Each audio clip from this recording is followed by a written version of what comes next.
இப்ப அததான் நம்ம செய்து கொண்டிருக்கோம். நீங்க தேவைன்னா போடலாம், தேவையில்லைன்னா போட வேண்டியது இல்ல. புரியுதா?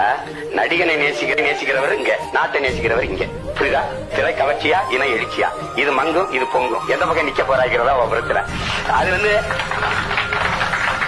தாத்தா காமராஜர் மணிக்கணக்கா பேசிட்டு நான் சொல்ல வேண்டியது சொல்லிட்டேன், நல்ல மனுஷன் பார்த்து ஓட்டு போடுங்க. அதாவது நான் என்ன சொல்றேன் உங்ககிட்ட சொல்றது சொல்லிட்டேன், போட்டா போடுங்க, போலன்னா போங்க, என் பிறவி கடமை செஞ்சிடறேன்.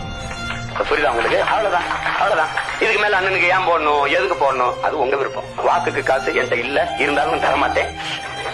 அது தேவை. ஏன்னா உங்களுக்கு தெரியும், அறிவாசான அம்பேத்கர் எவ்வளவு வழி இருந்தா மதிப்பு மிக்க நம் உரிமைகளை சில ரொட்டி துண்டுகளுக்காக விற்பது அவமானகரமானதுங்கிறார்.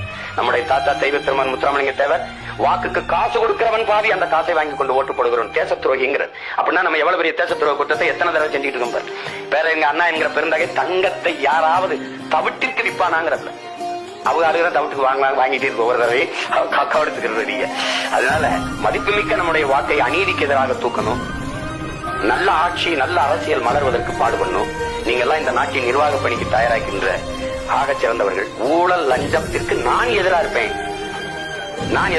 ஒரு சகாயம் பத்தல, நாம் ஒவ்வொருவரும் சகாயமாக மாறினா நாடு மாறிடும். இவ்வளவுதான் இங்க இருக்குது.